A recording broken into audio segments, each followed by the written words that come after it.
we've got a count coming in from the North Lookout right now, so we don't want to interrupt that. We're clear. I guess we didn't. Well, anyway, the count started to come back, and by the year 2007, the federal government thought that it was appropriate that we take the bald eagle off of the endangered species list. And they did, and there was a lot of trepidation in the environmental community at the time that taking the bird off of the endangered species list might endanger it once again. Well, the bird has showed a resourceful nature and has continued to increase in numbers here at Hawk Mountain and at other places in eastern and western North America. This year, earlier this month, we counted the 300th bald eagle migrating past the sanctuaries in North Lookout. If you had asked conservationists 20 years ago, certainly 30 years ago, but even as recently as 20 years ago, whether we would ever see 300 bald eagles here at Hawk Mountain, they would have said that's an impossibility. They would have said it'd be lucky if we see 100 or 150. These birds have come back with a ferocity that no conservationist would have been able to predict, even as recently as 2 decades ago. Their numbers now are double on average the numbers that we were seeing in the 1930s before the DDT era.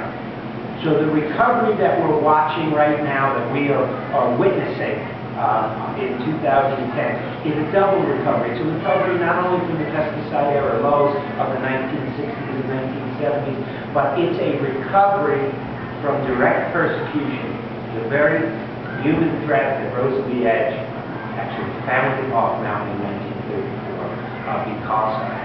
We are now seeing the dawning of an era when bald eagles having responded to a reduced threat of direct persecution and the indirect threat of DDT are now reasserting themselves at levels that we haven't seen in Pennsylvania for more than 100 years. The levels that they are achieving right now are higher than we've recorded in ornithological history. All of this is testimony to a lot of conservationists, including many of them working here at Hawk Mountain, who have worked for decades to not only recover the bird to its levels that it was at before the pesticide era, but actually try and recover them to the healthy, abundant levels that were at before the development of eastern North America as human habitat. So we're celebrating a double recovery today, a double success. We should be very proud of all of the efforts that all of conservationists have had in making this possible, and we should also be cognizant of the fact that the real champion in the resurgence of this bird is the bird itself. The bald eagle, chosen as our national emblem way back in the 1780s, has reestablished itself in eastern and elsewhere in North America.